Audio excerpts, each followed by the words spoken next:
Hey guys, my name is JC and in today's gameplay video we're going to be putting Jinnie Fay Jetmir second to the test to see just how this go wide token deck plays out. If you really like the deck, make sure to stop by the channel where we will have a deck tech discussing all of the included cards as well as the overall strategy. Let's see just how powerful cats and dogs can really be.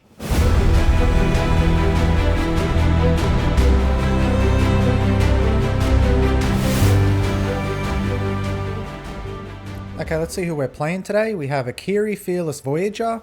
We have Koma, Cosmos Serpent. And we have Sisay, Weatherlight Captain. Alright, so looking at our opening hand, I don't really like it at all. We only have one land and it's red, so we don't even get to cast our Esper Sentinel, so I think we have to mulligan this. This hand's looking much better. We have turn 2 ramp. We also have card draw in the form of Skull Clamp. We have a few lands. We also have interaction in the form of Kasali Slingers, so I think we can keep this. It's going to be particularly useful against the Akiri player. So I think we'll keep this. And they start and they play a land for turn, and then they cast a Basilisk Collar. Equipped creature has Death Touch and Lifelink. And that's going to be the end of their turn. Koma plays their land for turn. And now they cast a Mystic Remora. And they leave the turn there. Sisay plays their land for turn, and it is a Field of the Dead. So they're going to be able to make zombie tokens eventually. That's definitely a good turn 1 play. And that's it for them. We draw a land for turn. So I think we'll just start by playing our land for turn. We'll crack it. We'll go get our Jetmir's Garden. And then we're going to leave the turn there. Akiri plays a land. And now they cast a SRAM, Senior Edificer. So whenever they cast an aura, equipment, or vehicle spell, they get to draw a card. And that's their turn done. Mystic Remora triggers on Koma's upkeep. And they pay to keep it around. Now they play a land for turn, and they tap that land for a Birds of Paradise. And that's the end of their turn. Sisay plays a land, and they cast a Sanctum of Stone Fangs, which does trigger the Mystic Remora, so that draws the Koma player a card. At the beginning of your pre-combat main phase, each opponent loses X life and you gain X life, where X is the number of shrines you control. And that's the end of their turn. So we draw into a Bountiful Promenade for turn. So we've got quite a few lands in hand now. Ideally, we can hopefully draw something else, so we'll just play that for turn, and then we'll cast our Bloom Tender. And that's going to be us done. Akiri plays a land for turn, and then they cast a Sword of Fire and Ice, which does trigger Mystic Remora and SRAM, so Koma will draw a card here. Sword of Fire and Ice says equipped creature gets +2/+2 and has protection from red and from blue. Whenever equipped creature deals combat damage to a player, Sword of Fire and Ice deals 2 damage to any target and you draw a card. But that's it from them. Mystic Remora triggers on Koma's upkeep. Let's see if they pay for it. And they do. They play a land for turn. And now they cast a Lotus Cobra. Whenever a land ETB is under your control, you can make 1 mana of any colour. And that's it for them. The Sanctum of Stonefangs triggers on Sisay's upkeep. So we're each going to lose a life and they'll gain a life. But it looks like they're leaving it there, so unfortunately the Sisay player has probably missed their land drop for the turn. We draw a land for turn, which isn't too great. We definitely need to be drawing more than lands at the moment. So we'll play our Rockfall Vale for turn, and I think we're just going to get our commander down here. We could tap out mana to play the Skull Clamp, but I don't think I want to do that yet. That might put a little bit of a target on our back, because most players recognise the card draw power that Skull Clamp has, and the other players do know we're playing a token deck, so we'll just leave it there. Akiri plays a land for turn. Then they cast a Solemn Simulacrum, so as it ETBs, they will put a basic land into play tapped, and when it dies, they get to draw a card. And that's it for them. Mystic Remora triggers on Koma's upkeep. Let's see if they keep it around this time. It is starting to get quite expensive at 3 mana. And it looks like they are. So they definitely want to keep their card draw online at the moment. They play a tapped land for turn. That triggers their Lotus Cobra, so they can add 1 mana of any colour. And they add a white mana to their mana pool. But it goes away as they move to combat. But they do decide to pass through combat. And they leave the turn there. Sanctum of Stonefangs triggers on Sisay's upkeep. We each lose a life, they gain a life again. Let's see if they found their land drop for the turn, and they have. It's a tapped land. And they leave the turn there. We draw a Gilded Goose for turn. Well, that isn't too bad. It is a token producer, which means we can get our Jinnie Fay online. Now, I don't know if the Koma player plans on keeping their Mystic Remora at the moment, but I don't want that to hang around for too long, so we'll play our land for turn. We'll hold on to our fetch land, just in case we have any cards that care about landfall abilities. But I do think we need to get down our Kasali Slingers here and start controlling the board a bit, especially if the Akiri player starts to take off. So let's get our Kasali Slingers down on the board. We'll tap our Bloom Tender. That resolves. So we'll put the Mystic Remora as the target. It gets destroyed. Now it is important to note that playing Kasali Slingers is going to put a little bit of a target on our back because the Akiri player is not going to want that to hang around for too long. But it is something that we needed to do. Now I think we'll just hold up our Heroic Intervention here. We won't worry about playing our Gilded Goose because I do want to protect our board state. We're going to move to combat. We'll swing in at the Koma player. They just take the damage.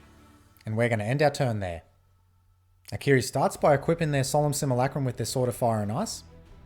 So now it has protection from blue and red. Then they cast their commander, Akiri Fearless Voyager. Whenever you attack a player with one or more equipped creatures, draw a card and you can pay white. You may unattach an equipment from a creature you control. If you do, tap that creature and it gains indestructible until end of turn.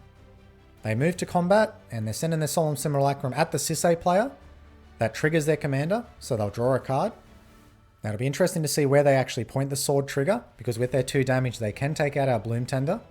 Let's just hope that their eyes are more on the Koma player, and they might want to slow them down a little bit more than us. The damage goes through, their sword does trigger, and they are pointing it towards the Lotus Cobra, thankfully. So our Bloom Tender survives another turn. The Akiri player plays a land for turn, and they leave it there. Koma starts by sacking their fetch land, and they put an island into play, a tropical island. They play a land for turn, and now they cast a Dryad of the Elysian Grove. So they can play an additional land on each of their turns, which they do, and all of their lands now have every basic land type. And now they finish up by casting an Arcane Adaptation.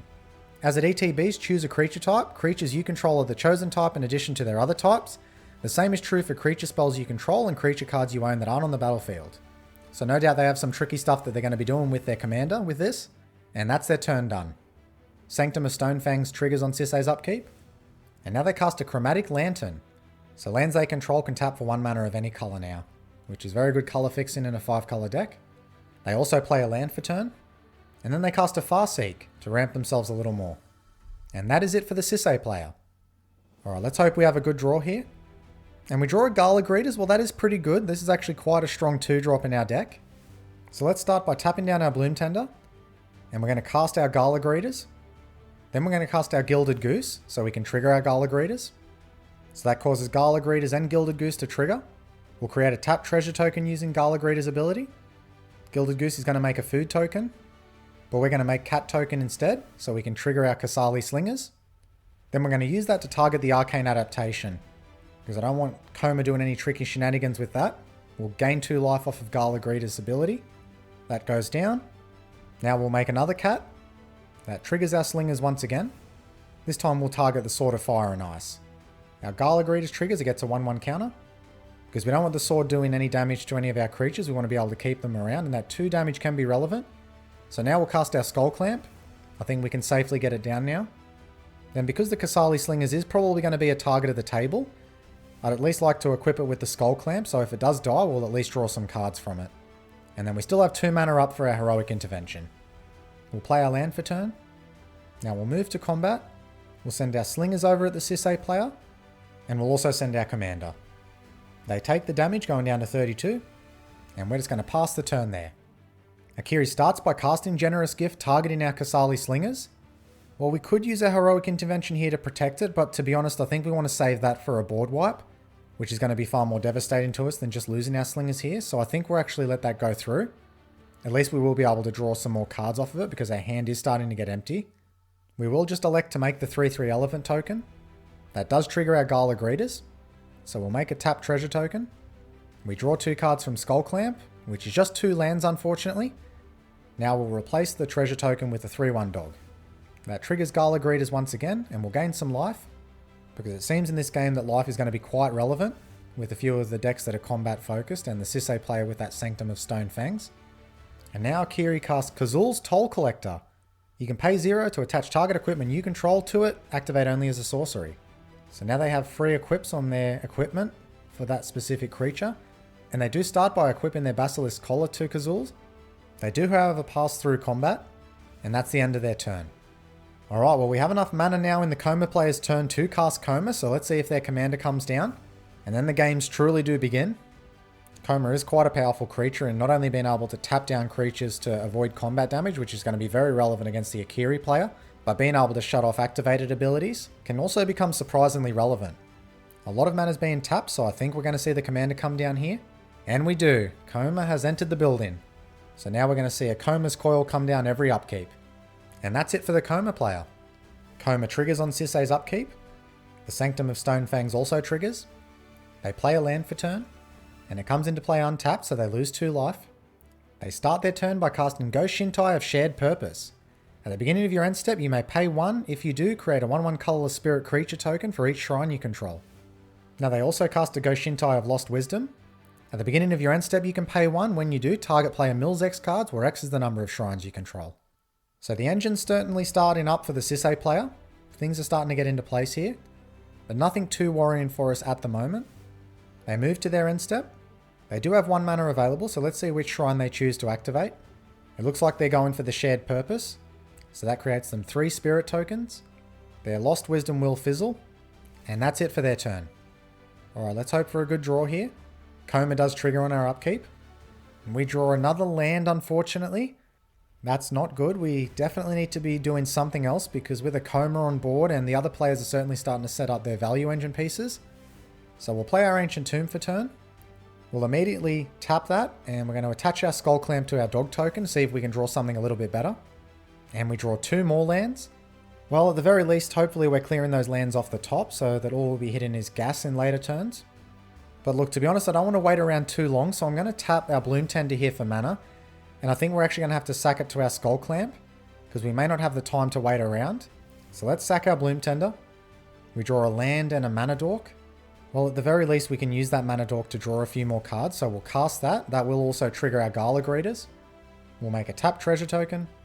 Then we'll make a 3/1 dog, so we can Skull Clamp it. Then Gala Greeters triggers again, we'll gain 2 life. So essentially our Ancient Tomb will cost nothing to activate each turn. We're going to immediately equip our Skull Clamp to our tap dog token. And we draw 2 more lands. Well, our deck definitely isn't being nice to us at the moment. Drawing nothing but lands here, that's not too good for us. So let's Skull Clamp our Elvish Mystic now. And even more lands. Oh, that is not good. That is not good. Well, it looks like we're going to be discarding a lot of lands this turn. We could activate our Gilded Goose here, but I think we're actually just going to leave it so we can activate it in our opponent's turn. That way we can trigger our Gala Greeters, and we'll just leave the turn there. And now we'll discard some lands. We'll try to hold on to some fetch lands. Now Koma triggers in Akiri's upkeep. Akiri starts by casting a Sword of War and Peace. That triggers their SRAM, so they'll draw a card. A quick creature gets +2/+2 and has protection from red and white.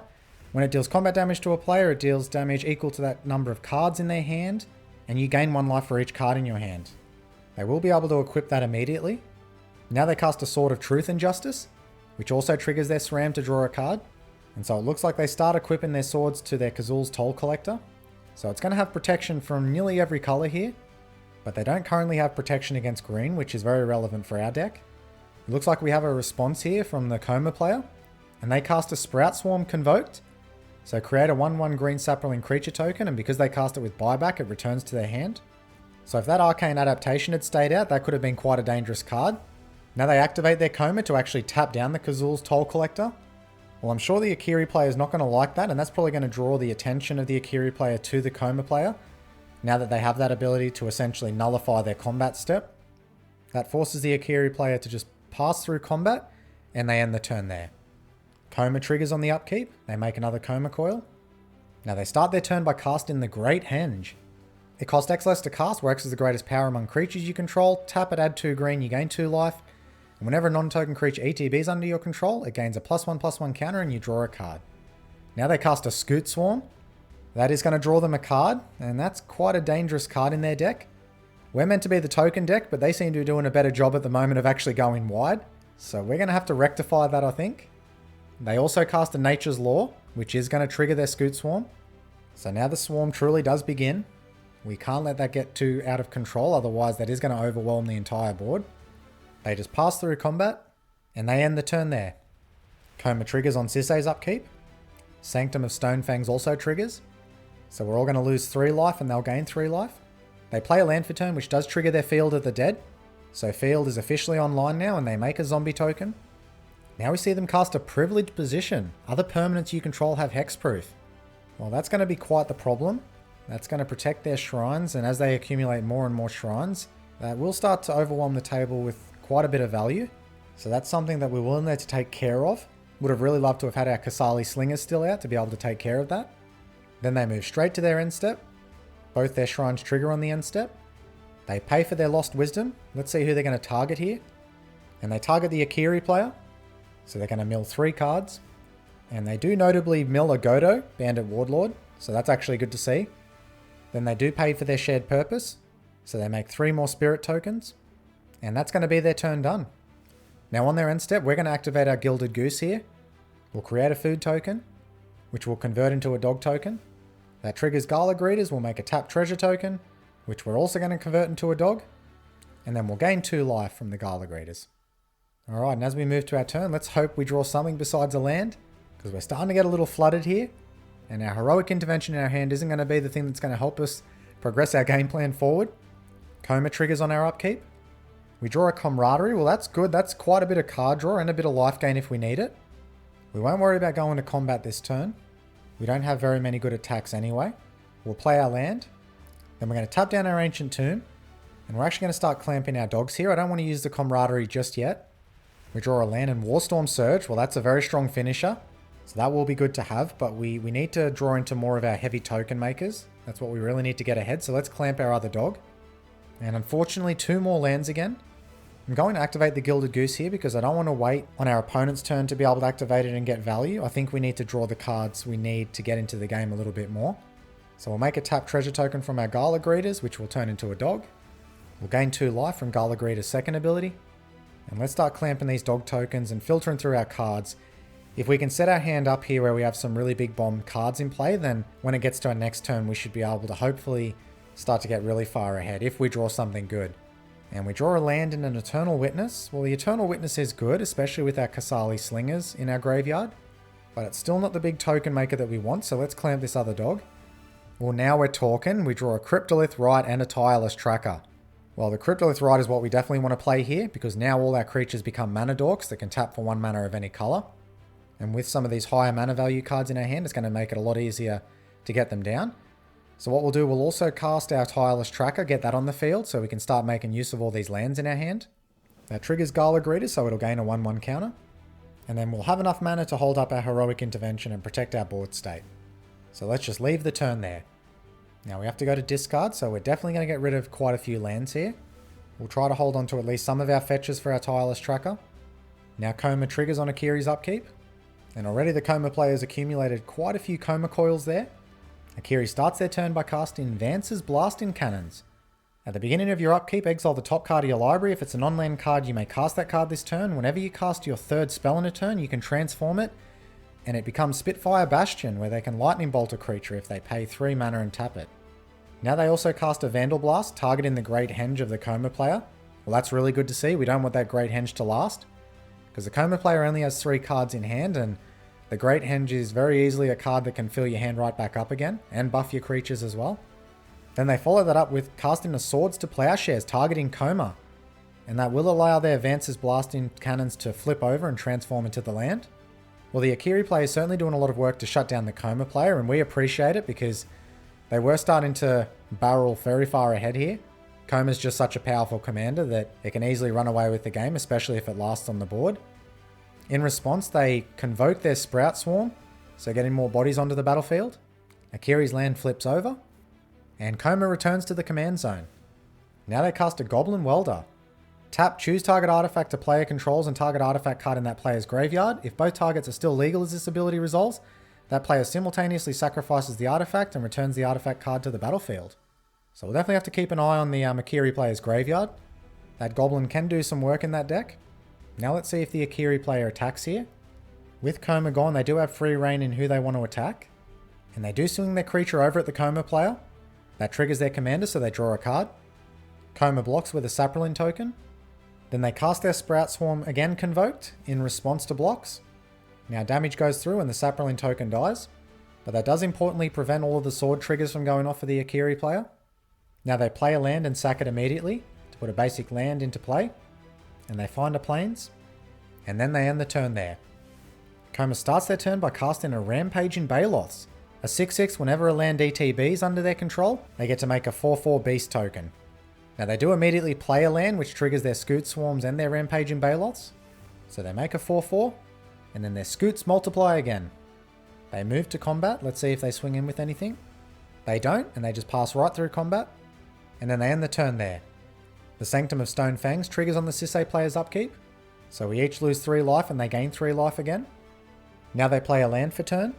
And they have it come into play untapped, so they lose 2 life. That also triggers their Field of the Dead, so they make another zombie token. And now we finally see their commander come down, Sisay Weatherlight Captain. Sisay gets +1/+1 for each colour among other legendary permanents you control. And if you pay Wooburg, you can search your library for a legendary permanent card with mana value less than Sisay's power, put that card onto the battlefield, and then shuffle. And she's currently a 5-powered creature. Now it looks like they're tapping for mana of different colours, so they may be activating Sisay straight away here. And that is the case, they activate Sisay.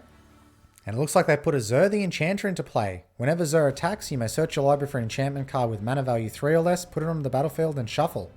So now the Sisay player has another tutor effect in play. And that certainly made me a little more worried than what I was before. Now they go straight to combat, and it looks like they're sending in all of their spirit tokens at the Akiri player. It looks like the Akiri player is blocking with their commander, with their Solemn Simulacrum, and with their SRAM. So Sisay loses a few of their spirit tokens, and the Solemn Simulacrum does die as well, which enables them to draw a card. Now we move to the end step. Both shrines trigger. They pay for their shared purpose, so they make more spirit tokens, but they can't pay for their lost wisdom, so that one fizzles. And that's their turn done. We move to our turn and draw a land again, which is a little unfortunate. Lands definitely seem to be the theme of our game today, that's for sure. Our first order of business may be to actually cast our Eternal Witness and get back our Kasali Slingers, because otherwise the Sisay player may just be able to run away with the game here. With Sisay and Zur online, that's quite a force to be reckoned with. So let's tap our Ancient Tomb, and let's get down our Eternal Witness. That does trigger our Gala Greeters, so we'll create a tap treasure token, we'll get back our Slinger, then we'll create a dog token. That triggers Gala Greeters again, we'll gain 2 life. Now let's cast our Kasali Slingers. That goes through. Let's take out that privileged position. It also triggers Gala Greeters, they'll gain a 1/1 counter. So the privileged position goes down. So now they are open, including to the other players to be able to interact with their board state. We'll play our fetch land for turn that we've been holding on to. That does trigger our Tireless Tracker. So now we're going to opt to make a cat token. Now we're going to take out their Goshintai of Shared Purpose, just to stop them from creating more bodies. Then we're going to crack our fetch land. We'll put a Temple Garden into play, and we will pay the 2 life to have it come into play untapped. That's going to trigger Tireless Tracker once again. And once again we'll make a cat token. This time we'll take out the Sanctum of Stone Fangs, just so it doesn't too aggressively attack our life total, even though we've been pretty good with it so far. Better to take it out now rather than later when it becomes a problem. Now we'll equip our Skull Clamp to our tap dog token, draw a few more cards, hopefully get into some gas. We draw a Monologue Tax and a Triumph of the Hordes. Okay, things are starting to look better now. We definitely want to continue our token production, so I think we're going to try to get our Monologue Tax down. So we'll tap some of our hasty cat tokens that we've made. We'll also tap our Tireless Tracker, and let's get down our Monologue Tax. So now with our Gilded Goose and our Monologue Tax, we'll have additional ways to be able to take out any artifacts or enchantments if we need to. In particular, having the Gilded Goose up ready to go means that if the Akiri player becomes too scary or does anything we don't like, we can activate it at instant speed. And with Zur still on the board, that means we have options to take whatever they put out if we don't like it either. So let's just pass the turn there. Akiri starts by playing a Knight of the White Orchid. So if a player controls more lands than them, they can search for a Plains card and put it into play. But unfortunately for them, it doesn't look like that ability triggers. So they're just playing it as a body at the moment. So the Akiri player is taking their time here thinking what their next move is going to be. And I can understand why they're hesitant, because our Kasali Slingers probably means whatever they have in hand, if it is good, they're a little concerned that we're going to be able to take it out, especially at instant speed. It looks like they're just moving to combat. And they're attacking the Sisay player once again. That triggers their commander to draw a card. The Sisay player just blocks with a spirit token, once again nullifying the Akiri player's swords triggers. It looks like the Akiri player is responding to that. And they're activating their Spitfire Bastion, targeting our commander here, which is interesting, especially mid-combat. So I think that's going to force our hand here. I think we have to respond, especially while we have our Kasali Slingers on board. So we're going to tap down our commander for mana and one of our hasty cat tokens. We're going to create a food token using the Gilded Goose. The Koma player has a response to this, and they're recasting their Sprout Spawn with buyback, making another Saproling token. Then they cast it once again, but that does actually trigger our monologue tax. So we're going to get an additional Kasali Slingers trigger. So we'll create a cat token off of that instead of the treasure token. We'll direct the Slingers trigger towards their Goshintai of Lost Wisdom, just to decrease the number of shrines they have on the battlefield. Then Gala Greeters triggers, we make a tap treasure token, which is going to become a cat. This time we'll destroy the Dryad of the Elysian Grove. Gala Greeters triggers will gain 2 life. That all resolves and we get back to making our food token. We make a cat instead. And this time we're actually going to target the Akiri player here. And we're going to target their Sword of Truth and Justice. That puts a 1/1 counter on our Gala Greeters. In response, they activate their Goblin Welder, choosing to return their Sword of Fire and Ice to the battlefield, and sack in the sword that we just targeted. And I don't think it's time to use our Heroic Intervention yet, not with our commander. I mean, we've got access to so much mana. I'd definitely rather keep that up in case a board wipe comes down. So we'll have to let that go through, and we can just recast it next turn with no problems at all. Damage goes through, the Spirit token dies. Now they move to equip their sword to their Kazul's Toll Collector. And then they cast a Relic Seeker, which does trigger our monologue tax. Renown 1, when Relic Seeker becomes renowned, you may search your library for an equipment card, reveal it, put it into your hand, then shuffle. So this time we will have to make the treasure token from our monologue tax. And we actually have the Akiri player scoop there. Well, that might have been a Kasali Slingers scoop there, because that card was definitely doing some work and we could essentially get back to our next turn and take their stuff out. So that does put it down to 2 players left for us now. We only have Koma and Sisay left. Looks like we might see Koma come back down here. And we do. Koma is back, with a lot of Koma coils still on board. They move to combat. Do they attack now? I mean, they've got quite a few Koma coils there, so they definitely can. And it looks like they are swinging with the Koma coils, and all of them are coming our way. Well, our bodies are still pretty important to us, so we'll only block where it's profitable. So we'll put Kasali Slingers on one, our Gala Greeters on another, and then we'll take the rest of the damage. Because with the Triumph of the Hordes in our hand, everybody's going to make a difference. Koma sacks one of the Koma coils in response to give itself indestructible until end of turn. Now they sack another Koma coil to actually tap down our Gala Greeters, which means we won't have it up as a blocker for when it comes to the Sisay player's turn. So that goes through, we go down to 22, and that's the end of their turn. Koma triggers on Sisay's upkeep. The Sisay player is taking their time here considering their first move, and they actually start by moving straight to combat. They do have an unblockable Zur here, so we'll see which way it goes. Though it doesn't really matter, it's there for the tutor effect. They do swing in with Zur at the Koma player. That triggers Zur. Let's see what they get. And it looks like they found themselves a Sterling Grove. Other enchantments you control have Shroud, and you can pay 1, sack it, search your library for an enchantment card, reveal it, then shuffle and put that card on top. Well, it's not the worst card to come down at the moment. That damage goes through. They move to their second main phase. And now they cast a Nessian Wanderer. Whenever an enchantment enters the battlefield under your control, look at the top 3 cards of your library. You may reveal a land card from among them and put that card into your hand. Put the rest on the bottom of your library in a random order. Okay, now they're tapping out for mana. It looks like they're going for Wooburg again, so maybe we see a Sisay activation here. And we do. And it looks like they put into play a Calyx Destiny's Hand. Look at the top 4 cards of your library. You may reveal an enchantment card from among them and put that card into your hand. Put the rest on the bottom of your library in a random order. The -3, which it looks like they're doing now. Exile target creature or enchantment you don't control until target enchantment you control leaves the battlefield. And they're choosing their Sterling Grove, so that'll be quite protected. And it looks like they've targeted our Kasali Slingers, which definitely makes sense. It's been the card that has slowed them down quite a bit in this game. So we might not be seeing that for a little while, if at all. But that's okay, because I think we're in a position at the moment where we definitely can threaten to take out at least one of the players, depending again on what we draw, which hopefully isn't going to be a bunch of lands again. But it looks like they've tapped out with their mana, and they're leaving the turn there. Alright, well what we do this turn is going to really depend on what we draw. Koma triggers on our upkeep, and we draw a Bootlegger's Stash. Okay, that makes things quite interesting. So if we get down our Bootlegger's Stash and we have our Warstorm Surge in play, that basically means that every land we tap can potentially make a dog token, which also makes a Lightning Bolt, and I do like that combination. Especially while the Koma player and the Sisay player both have quite wide board states, which means we can't just swing out and kill them both if we do the Triumph of the Hordes play. So let's start by tapping our Ancient Tomb. Then we'll tap our Gilded Goose, and we'll crack our treasure token, tap a Forest, and we're going to recast our Commander, because we need her down for any of this crazy stuff to happen. That's going to trigger our Gala Greeters. We'll make a tap treasure token, and now we're going to actually make a cat. It will come into play tapped. That triggers Gala Greeters again. We'll gain 2 life. Now we'll play our land for turn, which is going to trigger our Tireless Tracker. Then we'll make a cat again, because it's important to remember these cats do have haste, so it means our Cryptolith Rite means they can tap for mana straight away. One of the really cool interactions in the deck. And I think I want to get down our Bootlegger's stash here, so let's tap down some of our creatures so we can have as many lands up available as possible. So let's tap down these hasty cats. That resolves. And now I think I also want to get down our Warstorm Surge. So we'll tap down a few more of our creatures. That is going to leave us a little exposed to attacks, but we can also create bodies and zap what we need to, so I think it's worth it. So we'll cast the Warstorm Surge. And now that's gone through, we have the ability to make 7 bodies with our lands untapped at the moment. At least while our commander stays out.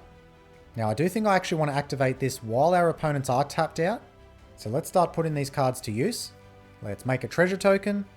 Let's convert it to a dog or a lightning bolt now. That triggers our Gala Greeters, which doesn't have any more effects, but we are going to target Sisay here.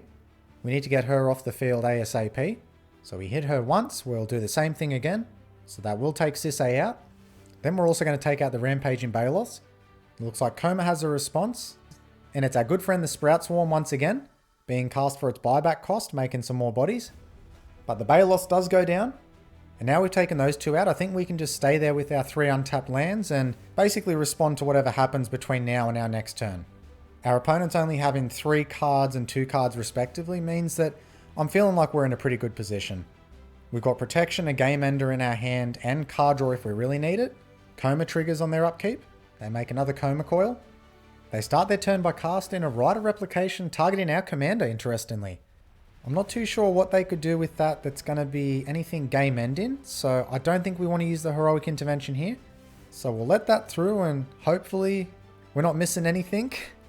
There might be some interaction that I'm not seeing at the moment, but I still think we want to keep up our Heroic Intervention, especially because the game seems like it's coming to an end soon. I think it's going to happen within the next turn. So we'll let that go through. They get their own Jinnie Fay. They may very well just be doing that for the Sprout Swarm value. Now they move to combat. So it looks like they're swinging in Koma and maybe all of their Koma Coils. It looks like they are. But that is it. It doesn't seem... Oh, they are sending... Actually, they're sending in their Beast token. Do we see any of the Saprolin tokens come in? No, it just looks like it's that, which we're happy to see. So we'll start by putting our commander in front of one of the Koma Coils. We'll put a dog token in front of a Koma Coil each. And we'll also put that in front of Koma. Then we're going to tap our land to make a treasure token. We're going to make a dog from that. Then we're going to use Warstorm Surge to target one of the Koma Coils. That isn't being blocked here. Gala Greeters also triggers. We'll make a tap treasure token, which we're also going to convert into a dog token. And we'll actually point that towards Koma, so we'll force them to sack a Koma Coil, and that'll give us a little bit more direction in where we want to point our other triggers. Where we want to point those sweet lightning bolts to make sure that they actually do take out the Koma Coils we want them to. So they do sack one of them to give Koma indestructible. We gain 2 life off of Gala Greeter's ability. Those triggers go through. We'll do the same thing again. This time we're going to make a cat token. We'll put the 2 damage towards the beast. We want to take that out. That will also trigger our Gala Greeters, so it'll gain a 1/1 counter. And the way things are looking, I think we should come out of this relatively unscathed.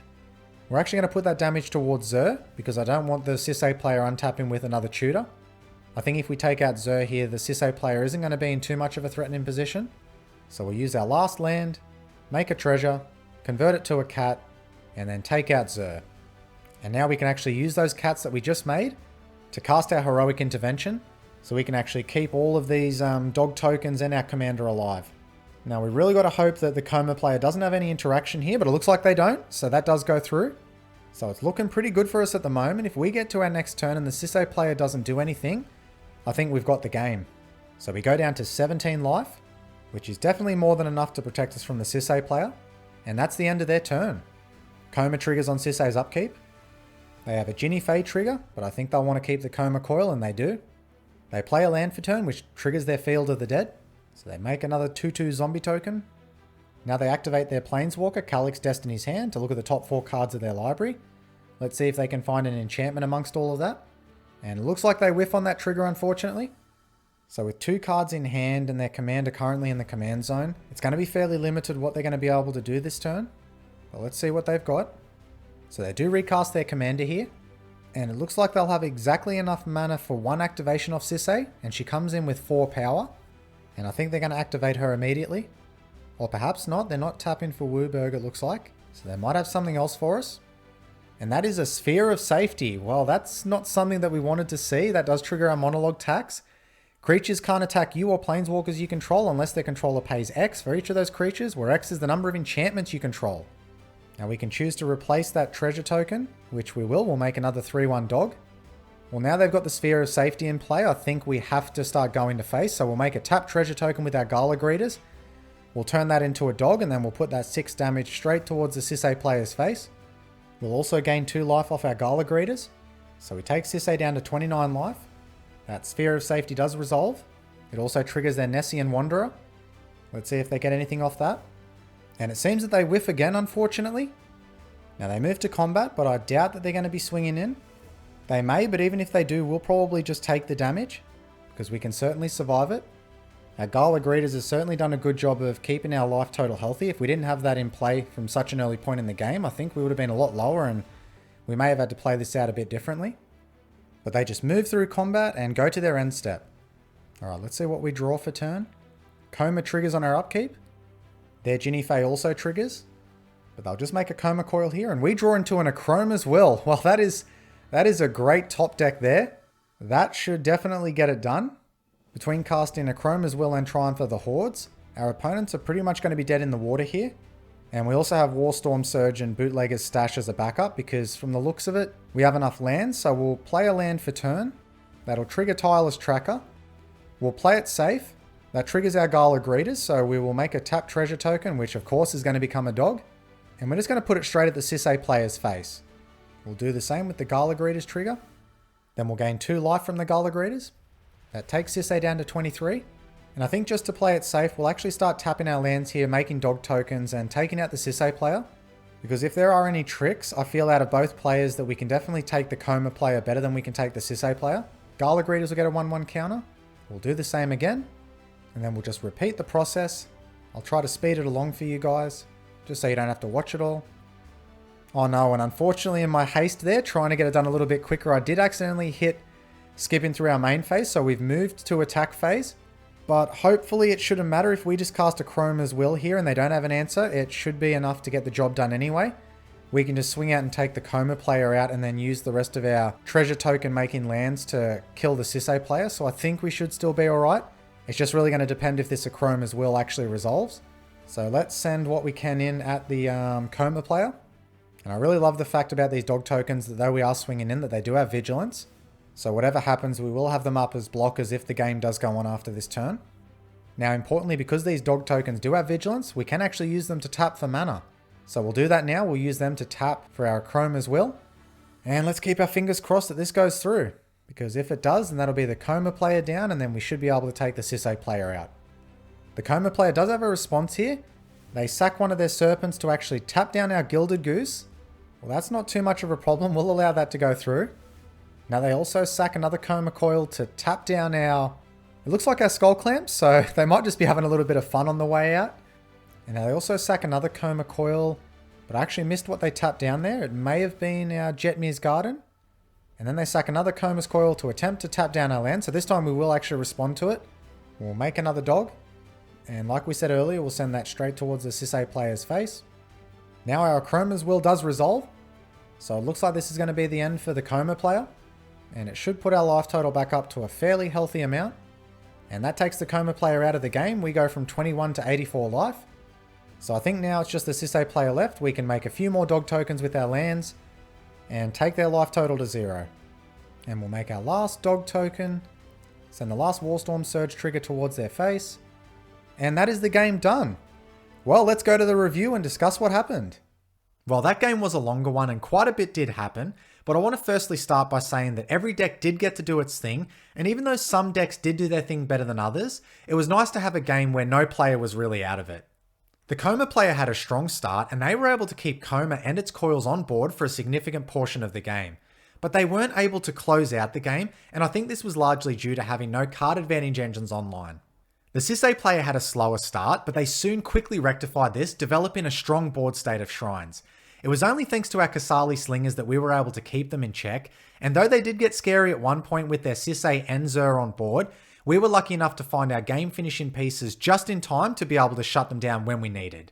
We really got to see the different strengths of our deck in this game, even though we did get land flooded with the draws from our Skull Clamp. Kasali Slingers really did some work and basically acted as a second copy of Aura Shards in our deck, which is a powerful card in its own right. Skull Clamp took full advantage of our dog tokens, drawing us lots of cards, and Gala Greeters made us bodies and gained us life at important points in the game. In the end, Warstorm Surge became player and creature removal and really highlighted the power of the tokens that Jinnie makes. Well, that's it for today's video. This game was a really great showcase for Jinnie Fay, and I hope you enjoyed seeing the deck in action. Until next time, guys.